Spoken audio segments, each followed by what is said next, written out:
जी मोहम्मद फारूक साहब, कहाँ से कॉल फरमाया आपने? फारूक भाई कैलिफोर्निया से। कैलिफोर्निया से फारूक साहब, कैलिफोर्निया के किस शहर से जनाब? Europa valley. कहाँ से? Europa valley? यूरोपा। जी जी जी जी जी सर, हुक्म करें। वो किधर पड़ता है? यूरोपा किधर पड़ता है, मुझे नहीं मालूम। ये नहीं, इतना भी करीब नहीं हूँ पर काफी दूर है। तो big fan of you first of all. काफी देर से सुनता हूँ और काफी देर से कॉल करने के लिए आपको कोशिश कर रहा था। बहरहाल जी मेरा सवाल था फलस्तीन के मुतल्लिक कि आप कह रहे हो कि वहाँ के मुसलमानों के लिए हमें एशिया को लड़ना नहीं चाहिए। तो फर्स्ट ऑफ ऑल पहली बात तो ये है कि आप कहते हो कि जिहाद जो है वो लाजिम नहीं है। तो और आप लड़ो जो ना, मैं जानता आप जाके लड़ो ना, पाकिस्तान हुकूमत पाकिस्तान अफवाजी पाकिस्तान से कह दो ना लड़े। बजा फरमाया, मेरी बात तो सुनो। बजा फरमाया। फर्स्ट ऑफ ऑल ये वार जो है ये हमास ने शुरू की, टू बिगिन विद शिया ने शुरू की, जिसकी वजह से 50,000 मुसलमान जो हैं वो आज वो हमासिया नहीं है। हमासिया नहीं है भाई। अच्छा, दूसरी बात ये है कि उनमें 20,000 बच्चे भी हैं। तो आप कह रहे हो कि वो शिया को जिहाद जो है वो नहीं करना चाहिए, जो कि मैं जानता हूँ जहां तक के शिया हज़रात जो हैं उनका छठा पिलर जो है वो जिहाद है। आमतौर पर मुसलमान 5 पिलर कहते हैं, लेकिन आप लोग कहते हो कि छठा पिलर जो है वो जिहाद है। तो क्या जिहाद जो है ये मनसूख है? जिहाद देखो मेरे भाई, देखें पहली बात है जिहाद का इतना शौक है, मैं आपके खिदमत में अर्ज़ करूँ कि देखें हमास एक गैर शिया तंजीम है। तो आप ना कहें कि शियों ने शुरू की है। हमास जमात उमरिया की एक तंजीम है और बहुत ही फंडामेंटलिस्ट और बहुत ही बुनियाद परस्त तंजीम है, और शियों के मुतालिक उनका नज़रिया अच्छा नहीं है। उन्होंने ये 7 अक्टूबर को उन्होंने प्लानिंग किया था। अलबत्ता ईरान भी क्या भी हाथ था उनके साथ, ईरान की सरपरस्ती हिमायत में उन्होंने एक काम किया था। शिया मजहब में जिहाद है, लेकिन उसका एक शर्त है। शर्त यह है कि उस जिहाद में किसी पे जुल्म नहीं होगा, चूंटी पे भी जुल्म नहीं होगा, किसी फर्द पे भी जुल्म नहीं होगा, न काफिर पर, न मुसलमान पर, न असीर पर।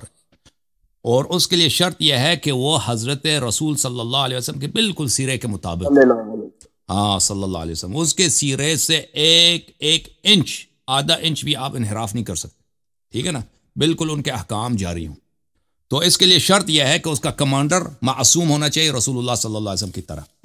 कि अगर आप अल्लाह के दीन पर के नाम पर, कुरान के नाम पर किसी का खून बहाते हैं, किसी का गला चीरते हैं ना, किसी को यतीम बनाते हैं, किसी को बेवा बनाते हैं, किसी शहर पे हमला करते हैं, तो ये अल्लाह और रसूल सल्लल्लाहु अलैहि वसल्लम के कमांड के अंदर होना चाहिए, इमाम मासूम के। उसके बगैर जिहाद कुफ्र है हमारे यहाँ, उसके बगैर हमारे यहाँ जिहाद कुफ्र है। अलबत्ता आप लोगों के मजहब में जायज़ है, और आप लोग हमसे ज्यादा हो, और भाई दुनिया में शिया ज्यादा है या अहले सुन्नत ज्यादा है?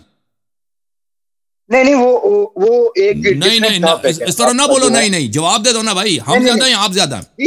नहीं, आप बजा फरमा रहे हैं, आप बजा फरमा अभी देखो भाई, अभी इतना अब आपके पास फंड्स की भी कोई कमी तो नहीं है ना। अभी सऊदी अरब है, इतना अमीर मुल्क है, वो हर साल कई $100 बिलियन। अब देखें कि सऊदी अरब का जो मिलिट्री बजट है वो कितना, दुनिया में 4थे नंबर पर है मेरे ख्याल में सऊदी अरब।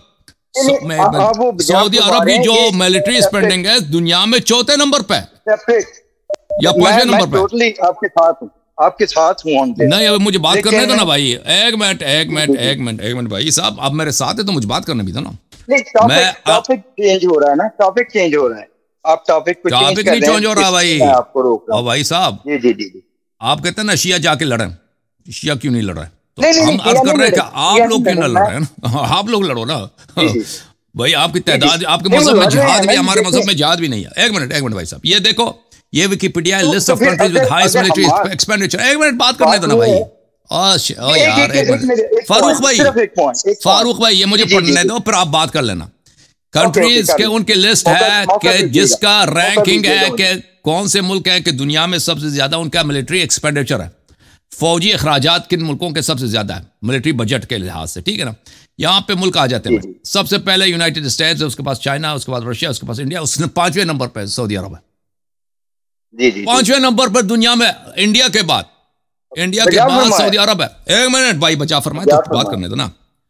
एक मिनट यार, एक मिनट बात करने दो। उसके बाद यूनाइटेड किंगडम है, जर्मनी, यूक्रेन है। पाकिस्तान किस नंबर पर पड़ता है? पाकिस्तान की तो गिनती ही नहीं है भाई, पाकिस्तान की बहुत कम है। ईरान 26 नंबर पर है। पाकिस्तान 30वें नंबर पर है। पाकिस्तान 30वें नंबर पर है। सऊदी अरब दुनिया में नंबर 5 है।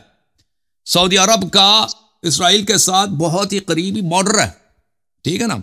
मिस्र इसी तरह। इजिप्ट किस रैंकिंग है? इजिप्ट, टर्की, ये लोग बहुत बड़े। टर्की देखें, यहां पे टर्की जो है यहां पे 22वें नंबर पर है। ईरान से ज्यादा है उसकी मिलिट्री स्पेंडिंग, मिलिट्री बजट उसका ज्यादा। अच्छा, इसके अलावा इजिप्ट का इधर है। इजिप्ट कहां मर गया?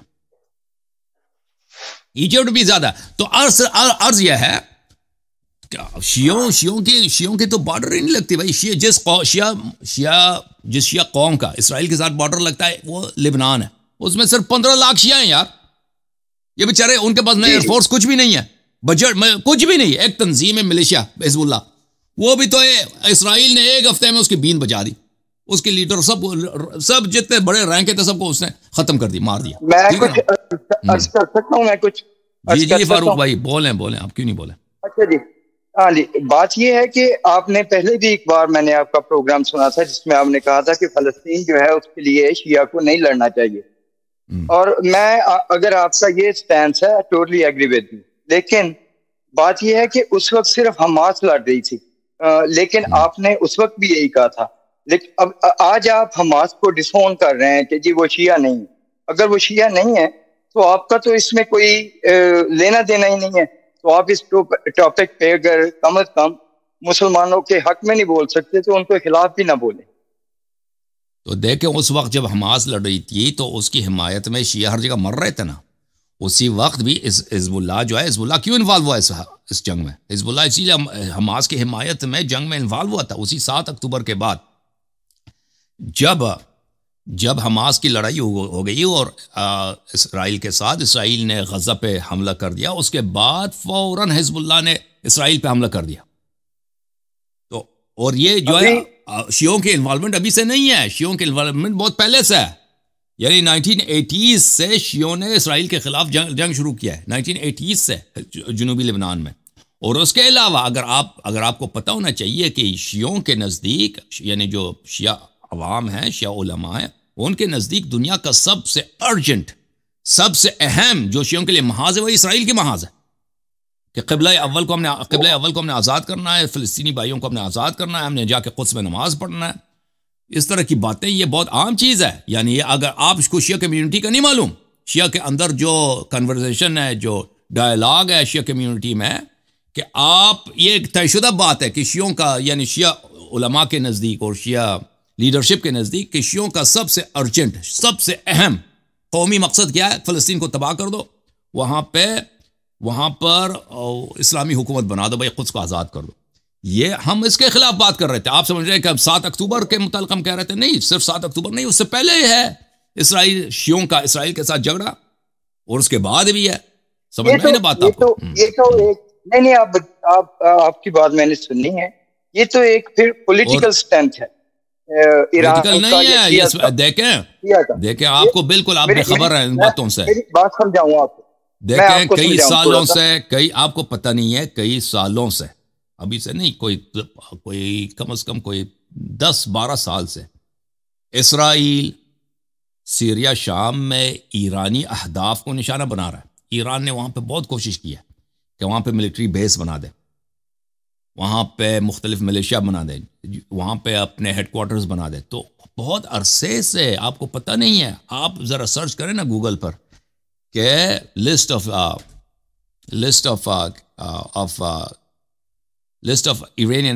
Israeli attacks on Iranian infrastructure in Syria, तो आपको नजर आएगा कि वहाँ पे कितने लोग मरे हैं, कितने लोग कत्ल हुए हैं, बहुत ज़्यादा।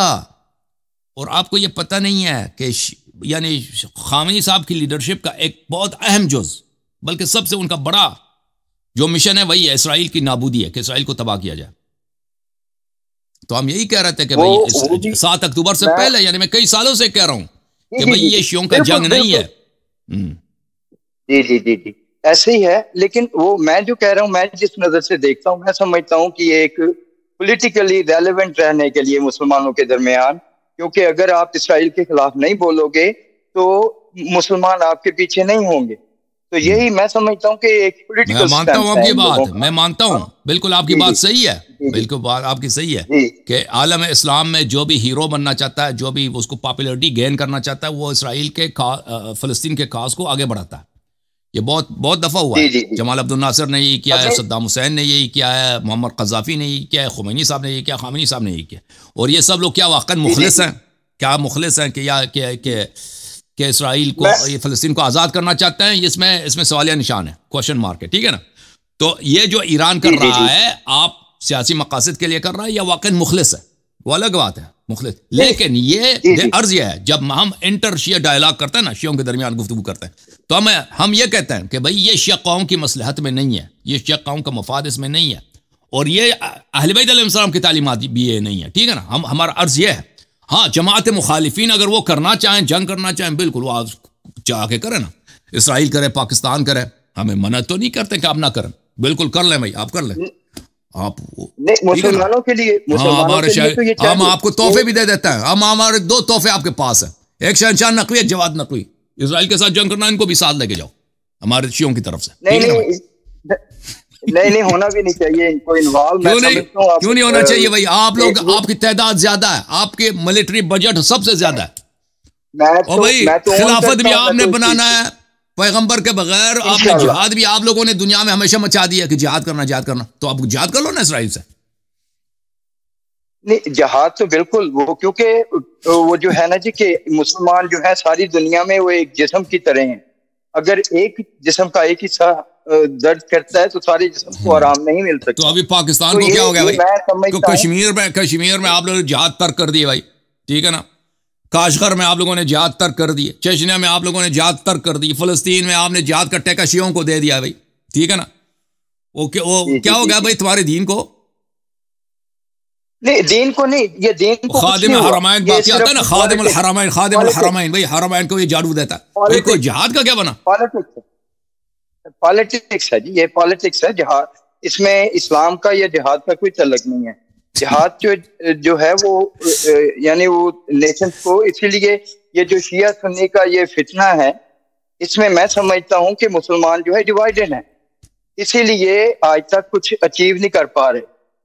जब तक ये फितना रहेगा और डिवाइडेड तो क्या ये है ऐसे भाई? ही रहेगा। डिवाइडेड नहीं है, मैं आपको बताता हूं। अभी जो मौजूदा इसराइल के साथ शियों का आमना सामना है, मैं आपको अर्ज करूं, ये ईरान की क़ियादत की गलत फहमी की वजह, उसकी जहालत की वजह से कि वो अपनी कौम की मसलहत को नहीं जानता, उसकी बहुत ही जाहिल लीडरशिप है हमारे पास शियों की, इसकी वजह है। लेकिन आपको बता दूं, इस जंग में इस तरह नहीं हम डिवाइडेड हैं। आप बिल्कुल, जमाअत उमरिया बिल्कुल इसराइल के साथ है, यानी सऊदी अरब बिल्कुल इसराइल के साथ कोऑर्डिनेटेड है, मिस्र बिल्कुल इसराइल के साथ कोऑर्डिनेटेड है, यानी बयान भी सादर नहीं करता, बयान भी यहां तक।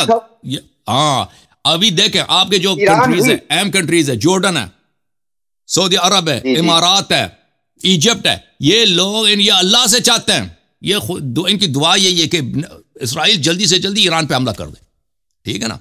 ये डिवाइडेड नहीं है, आप बिल्कुल आपके कंट्रीज इसराइल के साथ हैं, इसराइल के भाई हैं।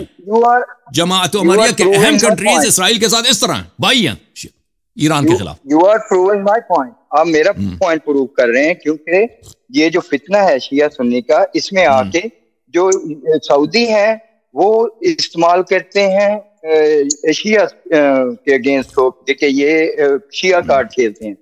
शियाज हैं वो मुस्लिम कार्ड खेलते हैं कि ये जो दूसरे मुसलमान हैं ये जो है इनके खिलाफ हैं। तो इस डिवीजन में आके कोई भी कुछ भी अचीव नहीं कर रहा, ये सारा लूज गेम है। आप हजारों साल से बहुत कुछ अचीव कर रहा है ना, बहुत कुछ अचीव कर रहा है भाई। मैं आपको बताता हूँ क्या अचीव होगा। आपके जो क़ियादत है सऊदी अरब की, मिस्र की, उर्दन की, इमारात की, ये चाहते हैं कि इसराइल या अमेरिका या ये दोनों मिलकर ईरान पे हमला करें, ईरान को अच्छी तरह से कुचल दें, ताकि वो जो शियों को अब इस रीजन में इस इलाके में अपने लिए एक दुश्मन समझते हैं, वो उसका सर कलम हो जाए। वो 50 साल 100 साल पीछे, सुन लेना भाई, 50 साल 100 साल किसी लिए पीछे हट जाए, उस काम के लिए शियों की दुश्मनी, शियों की दुश्मनी इन लोगों के दिल में इतना ज्यादा है कि वो परवाह नहीं करते कि इसके लिए हमें इसराइल को अपना भाई बनाना पड़ेगा। कहते हैं कोई बात नहीं, इसराइल यहूद हमारे भाई बनना है तो बनने दो। हाँ, दोनों ऐसे नहीं है, दोनों इस तरह नहीं है, दोनों गलत आप कह रहे हैं। शिया इस तरह नहीं है, शिया इस तरह नहीं है, शिया मर रहे हैं आप लोगों के लिए। आप गलत, एक मिनट, आप गलत बयानी से काम रहे कि दोनों इस तरह। हमने कब इसराइल को गले लगाया? हमने कब अमेरिका को गले लगाया कि भाई हम अमेरिका को गले, इसराइल को गले लगाते हैं ताकि वो सऊदी अरब को तबाह कर दे? कभी ऐसा हुआ? शाही ईरान जो इतना सेक्युलर था, वो उसने भी ऐसा नहीं किया। शाही ईरान ने 1973 में उसने जो जंग, उसने बिल्कुल अरबों के साथ दिया 1973 में। 1973 से पहले शाह के बड़े अच्छे ताल्लुकात थे इसराइल के साथ। 73 के बाद उसके ताल्लुकात बहुत खराब हो गए इसराइल के साथ, बिल्कुल वो अरबों के साथ था। हालांकि वो क्या था, वो सेक्युलर था, वो एक नेशनलिस्ट था, वो ईरानी कौम परस्त था, वो इतना मजहबी आदमी नहीं था। अब जब ईरान में एक मजहबी हुकूमत आई है, मैं यही कहता हूं, अर्ज करता हूं कि इन्होंने अहले सुन्नत के मोहब्बत में शियों को तबाह कर दिया। हमारा अर्ज, हम नहीं कहते कि भाई उन्होंने, ये जो ईरानी हुकूमत है, इन्होंने भाई शिया काज को इन्होंने आगे बढ़ाया और शियों का सर बुलंद करने के लिए भाई इन्होंने वही कभी मसलातन अमेरिका का साथ या इसराइल का साथ, बिल्कुल इस तरह नहीं किया है, बिल्कुल इस तरह नहीं किया। शिया, इन्होंने हमेशा शिया मफादात को अपनी बेवकूफ़ी की वजह से, जहालत की वजह से, गुमराही की वजह से, जलालत की वजह से, अपनी नासिबियत की वजह से, उन्होंने शिया मफादात को और शिया कौम को इन्होंने कुर्बान किए। किसके? जमात उमरिया के। और जमात उमरिया के अप्रिशिएट भी नहीं करते। अब जमात उमरिया के अहम मुल्क सब मुत्तहिद हो गए अल्हम्दुलिल्लाह, उनको बड़ा भाई मिल गया इसराइल, गले लगाया, ठीक है ना, उनको बिल्कुल कोऑर्डिनेटेड है। कहते हैं मारो शियों को मारो, ठीक है, ये शियों की बदबख्ती है कि नहीं है भाई, और ये शियों की बेवकूफ़ी है कि नहीं है? ऐसे क़ियादत को लानत करें या ना करें कि इन बेवकूफ़ों की वजह से हमें काम ही नहीं है इसराइल से। भाई ये लड़ना है, मिस्र जाके लड़े, सऊदी अरब जाके लड़े, मोहम्मद बिन सलमान, हम दुआ करेंगे भाई, जाके लड़ो इसराइल से। मोहम्मद बिन तुर्की जाके लड़े, बड़ी फौज है, बहुत तादाद है, ठीक है ना। तुम 4-5 बड़े बड़े मुल्क हो, असला तुम्हारे पास बहुत है। तो हिज़्बुल्लाह बेचारा क्या चीज़ है, 15 लाख शिया लेबनान में, तबाह करके रख दिया, उनको कुर्बान करके रख दी, वो लड़े। बिल्कुल गलत है। शिया कौम के साथ, फ़लस्तीन के साथ गद्दारी है, शिया कौम के साथ गद्दारी, और फ़लस्तीन इस तरीके से आज़ाद भी नहीं होगा कि लेबनान के तुरंत उसको आज़ाद, ये गलत तरीक़ेकार, ठीक है ना। ईरान को ये चाहिए था कि भाई वो जमात उमरिया को आगे बढ़ा दे, भाई उनका हौसला अफजाई करें कि जाओ मोहम्मद बिन सलमान, तुम जाके, तुम इस काम को क़ियादत हम आपको देते हैं भाई, हम मान लेते हैं आप हमारे बड़े भाई, आप जाके लड़ें, ठीक है ना, ठीक है। और अगर वो लड़ते हैं तो बिस्मिल्लाह, हमारी तरफ से 2 तोहफे आपको हासिल, एक शहनशाह नकवी और एक जवाद नकवी। जब भी जमात उमरिया जिहाद का ऐलान करें तो इनको हम तोहफे, इनको अभी जाना चाहिए ना। जवाद नकवी क्यों नहीं जाता लेबनान? अभी गजा नहीं गया ना, गजा का रास्ता बंद है, वीजा नहीं मिलता मिस्र वगैरह का। लेबनान तो आसान है भाई, शाम चले जाओ, शाम से तुम लेबनान चले जाओ, हसन नसरुल्लाह के इलाके में चले जाओ। मोहम्मद तो नाम नहीं इसका, जवाद नकवी साहब, फरजंद ज़ार, ये क्यों नहीं जाता भाई लेबनान जिहाद के लिए? मलून। सही है भाई। हाँ जी फारूक भाई, एक और सवाल था। हाँ जी, वो ये था कि आज वो एक मलिक साहब थे आपके शो में, उन्होंने पूछा आपसे कि जो इमाम ज़माना है वो क्योंकि इस वक्त के इमाम हैं और वो हर तरीके से इन्वॉल्व हैं लोगों की जिंदगी में, तो वो क्यों नहीं इस जंग में कुछ यानी पार्ट प्ले करते? तो आप कह रहे थे कि इस तरह तो अल्लाह ताला की तरफ आप ले गए बात को। मेरा ये सवाल था, मैंने अर्ज किया कि हमारे आइम्मा ताहरीन अलैहिमुस्सलाम अल्लाह के हुक्म के ताबे, अगर अल्लाह उनको हुक्म दे जिहाद का तो वो जिहाद करेंगे, ठीक है। जब तक वो पर्दे गैबत में है, हाँ, तो अल पे जिहाद वाजिब नहीं है। तो आप यही सवाल अल्लाह से पूछ सकते हैं कि अल्लाह क्यों मना नहीं करता ना? जी, अगर इजाजत नहीं है तो उनसे मांगना जायज है फिर उनको तो इजाजत नहीं है, अगर तो उनसे मांगना चाहिए। जिहाद जिहाद तो हम उनसे हमने तलब थोड़ी तलब की कि वो नहीं, कुछ भी मांगना, कुछ भी मांगना उनसे। ओ भाई अगर एक शख्स को लड़ने की इजाजत नहीं अल्लाह की जानिब से है, लड़ने की, उससे आप मसलन उससे दूसरी बातें आप नहीं कर सकते, ये कौन सी अक्ल है? नहीं जी, अगर अल्लाह ने देखे, अगर जब तक आप मक्के में थे, नबी सल्लल्लाहु अलैहि वसल्लम मक्के में थे, जिहाद नहीं था, ठीक है ना, काफिर पत्थर भी मारते हैं, वो सामने से सब्र करते हैं, नहीं, मुसलमानों को, सहाबा को कत्ल करते हैं, हजरत अम्मार के वालिदैन को कत्ल किया, उन्होंने सब्र किया, ठीक है ना। अब कहते हैं कि भाई अगर नबी लड़ ही नहीं सकते तो कैसे नबी इनके पीछे नमाज, इसका कलमा हम क्यों पढ़े? इसका कोई ताल्लुक है भाई? ओ फारूक भाई, ओ फारूक साहब अकल भी कोई चीज है, अकल भी कोई चीज है। अब यही हम अल्लाह से पूछते हैं, जब अल्लाह फलस्तीन को मना नहीं करता ना, फलस्तीन पे, गजा पे मना, तो उसकी इबादत क्यों करता है भाई? इबादत भी छोड़ दो फिर, अल्लाह से भी ना मांगो, अल्लाह से भी ना मांगो, अल्लाह से भी ना मांगो ना। अल्लाह देख रहा है कि कश्मीर में क्या हो रहा है, अल्लाह जब देख रहा है कि कश्मीर में क्या हो रहा है, अल्लाह मना नहीं करता भाई जी। चाइना में मुसलमानों के साथ क्या हो रहा है, मना नहीं कर रहा जी, ठीक है ना। अल्लाह देख रहा है कि मदारिस में आपके उलमा आपके बच्चों के साथ क्या कर रहा है, अल्लाह कोई अजाब मौलियों पे नहीं भेजता, ठीक है ना। फलस्तीन गजा में क्या हो रहा है, अल्लाह अजाब नहीं, तो अल्लाह से क्यों मांग रहे हो? अल्लाह को भी मांगना छोड़ दो, सही है फारूक भाई? वो इतना परफेक्ट है। फारूक भाई आप पहुंच गए, आपके पास जवाब नहीं है फारूक साहब। मेरे पास कॉलर है जी, कॉलर भाई बात करें। सलामुन